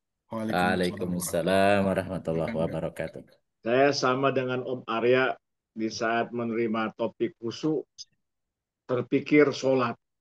Tadi sempat mengamati rupanya banyak ya, universal untuk sama saya dengan Om Arya. Tapi sekarang ini saya mau tanya khusus dua, khusyuk di sholat dan khusyuk di mengaji. Ya, tadarus. Ya. Ya, pertama untuk yang sholat ini, dan ini terjadi nih, gangguan khusyuk itu selalu di saat subuh. Ya, kalau sholat subuh, saya alhamdulillah orang yang terbiasa habis subuh saya yasinan gitu loh. Ya, yasinan. Nah, di saat itu kan kantuk masih ada itu. Ya, kalau untuk sholat, salah satu kiatnya adalah kuasai artinya, sehingga kita benar-benar kayak berkomunikasi dengan Allah. Tapi kadang-kadang kantuk segala macamnya rencana hari ini kadang-kadang suka suka apa mengganggu ya, sehingga eh, tahu-tahu selesai aja, ya, tahu-tahu selesai aja. Kadang-kala suka nyesal saya, apakah saya ini apa afdol ya sholatnya, karena merasa kan kita kan nggak mungkin berbohong sama Allah ya, hati ini mengatakan tidak khusyuk gitu loh. Nah itu bagaimana Ustadz ya? Ya. Apakah Ya. diterima atau kadarnya ini apakah digolongkan tidak sah? Itu yang Ya. pertama. Yang kedua Ustadz, kalau saya yasinan itu baca yasin maksudnya ya, Hmm. setiap sholat subuh. Kadang-kadang kalau sambil berhayal tuh Ustadz, itu nggak kerasa sudah tahu udah selesai Ustadz. Ya kan Hmm. 4 halaman itu tahu sudah selesai. Itu Hmm. kan kalau sholat kita hafal bacaannya, Hmm. hafal artinya, bisa Hmm. mengkusyukkan diri karena tahu artinya gitu. Tapi Hmm. kalau saya termasuk orang yang belum menguasai arti ya, jadi Hmm. bagaimana cara mengkusukkan mengaji tadarus itu Hmm. Ustadz. Dan Ya. apabila saya ternyata tidak kusuk versi saya dalam mengaji ya tadarus ya, apakah Hmm. itu juga mengurangi kadar kadar pahalanya gitu Ustadz. Hmm. Begitu Ustadz ya dari Ya. saya, mungkin pertanyaan Baik. sederhana. Silakan ditanggapi Ustadz. Terima Ya. kasih. Wassalamualaikum warahmatullahi wabarakatuh. Waalaikumsalam warahmatullahi wabarakatuh. Jadi saya sampaikan lagi tadi, ulang lagi ya. Khusyuk itu amalan jiwa. Jadi bukan amalan fisik ya, bukan amalan fisik. Tentunya kalau cerita tentang sah atau tidak atau batal itu kan bahasan tentang fikih. Fikih itu mengatur, itu hukum syara itu kan kitabus syari al muta'alaku bi af'alil ibad. Jadi hukum syara itu ya fikih itu adalah seruan dari Allah pembuat syariat Allah dan Rasulnya yang terkait dengan perbuatan hamba. Jadi perbuatan maksudnya perbuatan fisik ya, amal fisik. Itu tentang tentang rukun ya, tentang kemudian sunah-sunahnya itu kaitannya dengan amalan fisik ya. Jadi sementara khusyuk itu amalan jiwa. Jadi bagaimana menghadirkan jiwa. Nah, saya katakan tadi jiwa itu komponen utamanya itu adalah akal dan kolbu. Jadi ketika kemudian akal itu kan untuk memahami.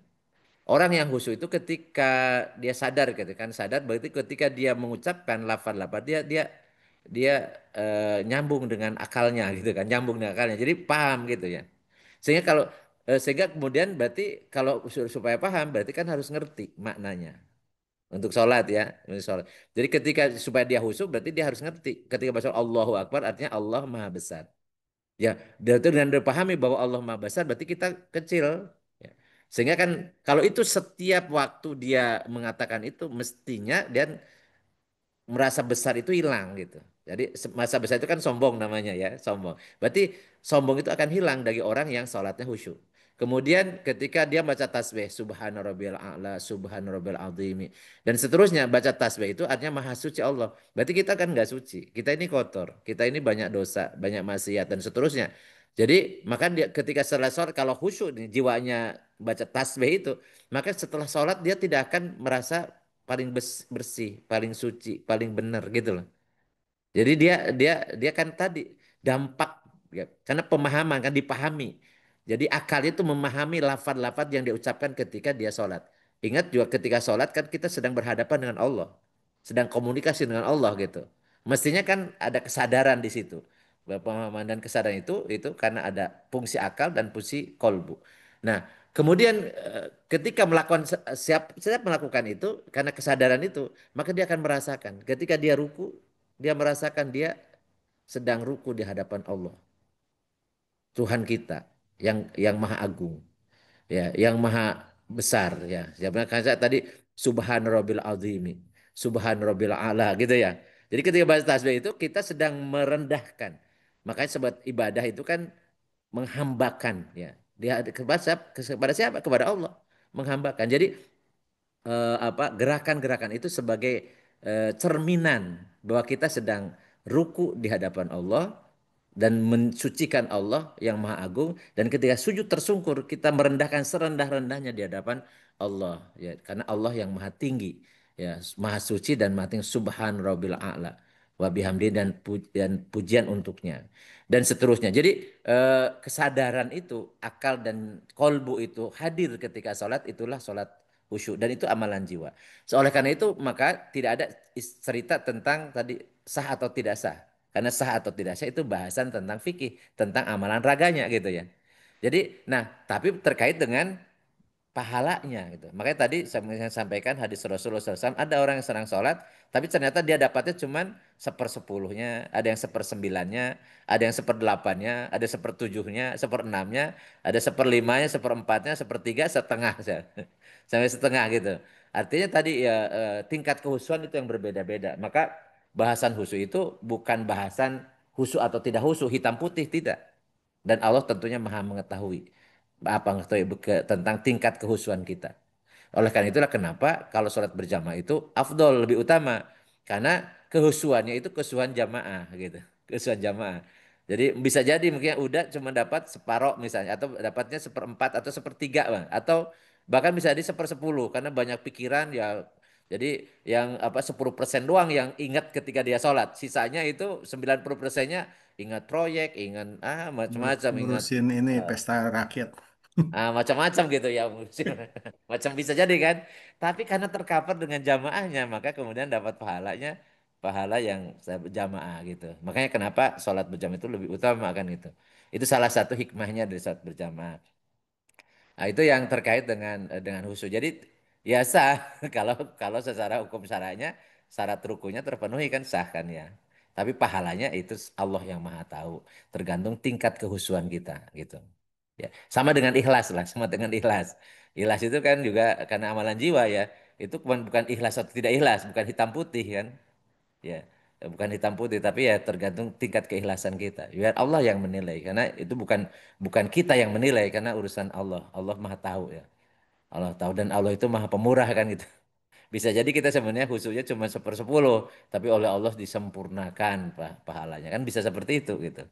Karena Allah senang, Allah ridho gitu. Jadi ini terkait dengan tadi dengan khusyuk dalam sholat. Nah, yang kaitannya dengan baca ya Yasin ya. Jadi ingat ya, baca Yasin itu kalau kita sampai memahami itu utama, afdolnya.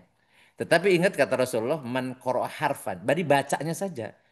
Bahasa saja. Jadi Al-Quran itu kan yang pernah saya sampaikan tuh ya. Al-Quran itu adalah kalamullah al-munazzalu ala rasulihi Muhammad sallallahu alaihi wasallam biwasitatil wahyi ay Jibril alaihissalam, ya. Kemudian lafdon wa maknan al-mu'jizu wal muta'abbudu bitilawatihi wa naklan ilaina mutawatiron. Jadi Al-Quran itu adalah firman Allah yang diturunkan kepada Rasulnya Nabi Muhammad SAW melalui wahyu, yaitu melalui Jibril, lafadznya ataupun maknanya, lafadz dan maknanya, dua-duanya. Yang menjadi mukjizat, yang melemahkan, tidak ada yang bisa, satu orang pun yang melakukannya, bisa menandinginya, membuatnya. Kemudian yang menjadi ibadah, membacanya. Jadi membacanya itu ibadah. Kemudian yang sampai kepada kita dengan mutawatir, pasti dari asli atau pasti orisinal gitu ya, itu mutawatir itu. Dari sebagaimana yang diturunkan oleh Allah melalui Jibril kepada Nabi Muhammad. Tidak ada perubahan, tidak ada perbedaan sama sekali. Ya, karena lafadznya. Oleh karena itu, karena lafadznya juga wahyu, maka membacanya itu Rasul mengatakan man qara'a harfan minal Qur'ani falahu bil hasanati wal hasanatu bi asyri amsalihha. Wala aqulu alif lam mim harfun walakin alif harfun lam harfun mim harfun. Jadi Rasul mengatakan siapa saja yang membaca satu huruf ya, satu huruf ya, satu huruf saya dari Al-Quran, maka dia dapat satu kebaikan. Dan setiap satu kebaikan Allah gandakan 10 kali lipat. Jadi 10 pahala. Dan aku tidak mengatakan alif lam itu satu huruf. Ini yang mabati suar ya, alif lam mim. Itu tapi alif huruf, lam huruf, mim huruf. Jadi baca alif lam mim saya itu ada 30 pahala. Ya. Itu Artinya bacanya saja gitu. Belum lagi kalau kita memahami maknanya. Makanya ada istilah tadarus. Tadarus itu mengkaji. Ya. Cuman tadarus kita itu biasanya baca tapi bergantian gitu ya, keliling gitu. Keliling itu sebenarnya masih masih qiraah, masih qiraah atau masih tilawah ya. Belum tadarus. Kalau tadarus itu maksudnya mengkaji, memahami isi kandungannya. Dan kemudian tadabur, tadabur itu ngehancak istilah orang Sunda bilang dari depan sampai belakang gitu ya. Jadi mengkaji tadarus Al-Qur'an itu dari surat Al-Fatihah sampai surat An-Nas secara kontinu, ya, secara mendalam itu namanya tadabur. Jadi kalau sampai kita sudah tadarus, sudah tadabur itu utama.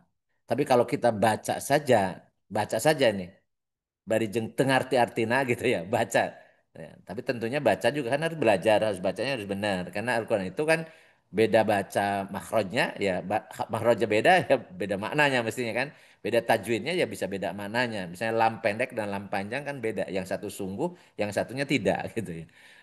Jadi memang ya tentu harus belajar, cuman ingat belajar Al-Quran itu baca, jadi kalau belajar Al-Quran itu baca. Dan namanya baca, ketika awal baca tentunya salah-salah, ya kan? Salah-salah. Eh, baru kemudian dia berlanjut terus-menerus baca, maka dia akan menjadi mahir. Makanya kata Rasulullah SAW, Al-mahiru bil Qur'ani ma'asafaratil kiromil baroroh. Wa man yakra'ul Qur'ana wa yastada alaihi falahu ajroni. Siapa yang mahir dengan Al-Quran, maka akan beserta malaikat yang mulia di akhirat. Yang mahir itu. Tetapi barang siapa yang membacakan dengan tersendat-sendat, terbata-bata karena sedang belajar, falahu ajroni, maka dia mendapat dua pahala. Pahala membacanya, pahala belajarnya. Jadi kenapa? Karena yang mahir itu tadinya tersendat-sendat dulu. Jadi jangan khawatir. Yang mahir itu yang bagus itu dulunya nggak bisa juga karena dia proses belajar terus menerus artinya jadi bagus bacaannya. Jadi nggak boleh mengatakan saya mah udah terlambat. Enggak. Jadi udah Dani sekarang umurnya 55 misalnya atau 56 ya. Bagaimana kalau Allah takdirkan usianya sampai 100 tahun? Kan masih panjang. Iya kan? Ya. Kalau mereka sekarang sekarang misalnya merasa terlambat, ya terus nanti 46 tahun berikutnya atau 65 tahun 40 tahun 45 tahun berikutnya mau diisi dengan apa? Kalau kita merasa tidak sudah terlambat tidak mau belajar gitu ya. Jadi makanya nggak ada istilah terlambat belajar itu. Dari buayan sampai liang lahat. Bahkan di liang lahat pun masih diajarin ditalkin gitu ya. Jadi saya suka talkin. Saya aja talkin mayit pada sebenarnya mengajari orang yang akan mati gitu maksudnya, bukan ngajarin mayitnya. Ya. Jadi, nah, tapi saya biasanya talkinnya pakai bahasa Indonesia supaya ngerti semua gitu ya. Karena kalau pakai bahasa Arab, yang bacanya Ustadz Jun nggak ngerti itu. Apalagi mayitnya udah kembali pasti nggak ngerti, nggak nyambung itu. Makanya saya biasanya talkinnya itu dipakai bahasa Indonesia sehingga bisa dipahami oleh orang yang hadir. Ya. Sebenarnya itu ngajarin orang-orang yang calon matinya. Nah, walaupun kita juga yakin di jiwa orang yang mati itu masih masih ada di situ, masih sebelum masuk ke alam barzah, ya alam barzah. Walau alam bisawal. Baik, Itu Ustadz. udah ya, enggak. Iya, ini saya termasuk yang senang dengan satu kata-kata Ustadz, Allah itu maha tahu, ya kan? Tapi saya juga terpikir dengan tentang eh, apa ya regulasi atau peraturan dari melakukan sesuatu yang tidak boleh apa salah ya. Nah ini Hmm. terkait juga dengan kusuk tadi, terkait lagi Hmm. dengan sholat dan terkait juga yang sering terjadi di saya gara-gara tidak kusuk. Apa Hmm. gerangan? Kita kan kadang-kadang masuk di Hmm. sholat itu Ustaz di rakaat kedua. Hmm. Ya, contohnya atau rakaat ketiga dari 4 rakaat. Hmm. Nah, karena nggak khusyuk Ustadz, yang pertama nih yang terjadi ini kisah nyata nih. Si imam apa namanya berakhir sholatnya salam, saya ikut salam Ustadz. Hmm. Nah, ini dan saya di saat salam itu tidak menyadari bahwa saya salah gitu loh. Ya Hmm. kan? Nah, Hmm. sadar setelah apa? Setelah membaca beberapa doa, kok kayaknya Hmm. dulu kok salah gitu. Apakah Hmm. diteruskan? Tapi saya Hmm. pernah bertanya sama satu ustadz ya, Hmm. Hmm. Bapak harus sholat apa gitu loh. Bapak harus Hmm. ulang lagi katanya sholat 4 rakaatnya sendiri. Hmm. Begitu Hmm. ya. Nah, Itu satu. Yang kedua, Hmm. saya tuh lupa ini saya ini kalau di tengah ya, kadang-kadang di rakaat kedua Hmm. atau rakaat ketiga kita baru Hmm. ikut ya karena kita Hmm. terlambat ya. Ini gue udah keberapa ya? Udah Hmm. kedua waktu salam si imamnya ya. Udah Hmm. ketiga atau Hmm. berapa? Nah, apakah kita menyampulkan sendiri kebenarannya Hmm. Allah yang tahu dengan kita Hmm. menggunakan patokan Allah itu maha Hmm. tahu atau ada Hmm. sesuatu Ustadz yang kita lakukan Ya, secara tata cara Ustadz. ya, Silakan ditanggapi Ustadz. Terima kasih. ya. Assalamualaikum warahmatullahi wabarakatuh. Waalaikumsalam, Bro. Jadi sholat lupa ya, sholat lupa. Makanya situ ada namanya sujud sahwi, sujud karena lupa. Jadi ketika misalnya udah ikut salam, padahal udah misalnya masuknya di rokat kedua, berarti kurang satu toh ya. Kalau udah ingatnya ketika masih di situ, masih duduk, tinggal berdiri saja, ya, nambahin satu rokaat gitu ya, nah rokaat. Iya, Nah, ingatnya setelah sudah salam juga Ustadz. iya sudah salam kan, sudah salam, berdiri lagi, nambahin satu rokaat karena kurangnya satu toh. Oh, Ini oke, dan oke. catatan udah kan belum berangkat kemana-mana, masih duduk di situ, masih Ya, duduk di situ ya, ya di tempat ya, sholat. Maka ya. tinggal berdiri ya melaksanakan menambahin satu rokaat. Tetapi sebelum salam nih sujud dua kali sujud namanya sujud Ya, sahwi. Ya, ya, sujud tahu sahwi saya itu. baru salam. Nah kalau gimana kalau seandainya mau sujud sahwi lupa lagi ya, maklum sudah umur ya, lupa lagi. Terus gimana ini? Udah terlanjur salam tadi sujud sahwi. Ya udah setelah salam sujud sahwi gitu loh. Itu Oke. itu ya. Nah, tapi kalau saya udah ingatnya sudah pulang. Jadi sudah pulang sampai rumah, loh kayaknya tadi saya kurang ya. Nah, oleh karena itu kalau itu sudah lewat, sudah berlalu tuh dari tempat sholatnya, maka diulang lagi sholatnya, diulang lagi sholatnya ya Hmm. tadi mulai dari awal 4 rakaat ya gitu. Jadi itu fikih bisa berbeda pendapat. Namanya juga fikih loh. Bisa Ya, itu yang saya ya. pahami, yang saya pahami Baik, kalau kayak baik. terlupa. Nah, terus bagaimana kalau kaitannya dengan tadi di setelah sholat, di tengah-tengah sholat ini ragu dua atau tiga, maka kita menggunakannya kalau dalam kaidah usul fikih namanya istishab. Istishab itu kita meyakini yang sudah pasti. Yang ragunya kemudian kita abaikan. Yang ragunya. Jadi kalau misalnya ini dua atau tiga, yang pasti sudah dua. Yang ragu itu tiga gitu ya. Maka Hmm. pastikan Hmm. itu dua. Walaupun faktanya misalnya udah tiga, tapi kan ragu tuh. Maka kemudian berdiri lagi misalnya kemudian Hmm. karena tadi ada keraguan dua atau tiga, maka sebelum salam sujud sahwi dulu dua kali sujud. Baik, Iya. baik. Jadi yang jelas yang pasti itu yang paling sedikit pasti. Sama dengan misalnya dengan kaidah istisab ya. Istisab itu misalnya udah itu ragu. Tadi udah batal atau belum. Yang jelas berarti udah yakin sudah wudhu tadi kan. Ya, Maka ya. kepastiannya yang wudhunya itu. Jadi belum Hmm. batal. Yang ragunya kan batal. Tapi kalau Hmm. ragunya Hmm. misalnya tadi saya sudah wudhu atau belum. Hukum asalnya kan Hmm. kita tidak wudhu kan. Maka Iya, pasti iya. dipastikannya belum wudhu. Jadi tergantung ragunya di mana. Itu kaidah istisab namanya dalam Hmm. usul fikih.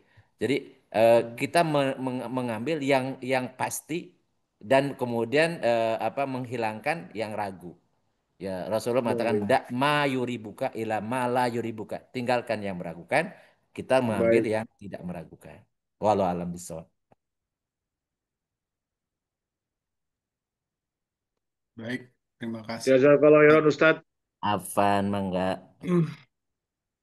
Sudah jam 21.29 Ustadz. Iya udah selesai. Itu yang hilang apa suaranya? Siapa yang ngambil? Oh ya. Iya, batuk pilek. Enak gitu. Ya, ada Batuk Ustadz Taufik pilek. Rahman juga tuh. Baik. Sehat Baik. Ustadz Taufik. Alhamdulillah. Udah jam Iya, setengah Ustadz udah jam setengah 10 10. ya. Insya Allah mudah-mudahan kita diberikan kesehatan, panjang umur. Minggu depan kita berjumpa Amin. lagi.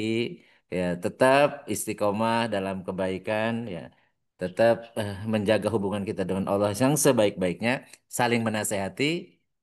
Dan mudah-mudahan Allah mencatat ya kita ini sebagai orang-orang sedang melakukan ya, perbaikan dan kebaikan. Jadi perbaikan dan kebaikan. Allahumma sholli wa sallim wa barik ala sayyidina wa habibina wa karimina wa dhuhrina wa maulana Muhammad. Wasallim radhiyallahu tabarak wa ta'ala an kulli sahabati Rasulillahi ajmain. Allahumma anfa'na bima 'allamtana wa alimna ma yanfa'una wa zidna ilman nafi'a. Allahumma yassir lana umurana kullaha wa la tu'assir alaina. Allahumma hasil maqasidana. Rabbana la tuzigh qulubana ba'da idh hadaitana wa hab lana min ladunka rahmatan innaka antal wahhab.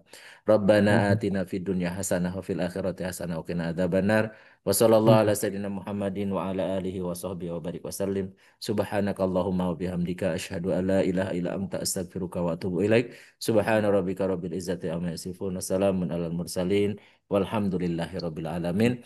Billahi taufiq wal hidayah. Assalamualaikum warahmatullahi wabarakatuh. Waalaikumsalam Waalaikumsalam warahmatullahi warahmatullahi wabarakatuh. wabarakatuh. Jazakallah Mangga khairan semuanya Terima ya. kasih, Ustaz. Bapak Bos, Apa ya. Sadayana. Terima kasih semua Sampai teman-teman. ketemu Sampai Rabu pekan ketemu pekan depan. depan. Assalamualaikum. Assalamualaikum. Waalaikumsalam warahmatullahi wabarakatuh.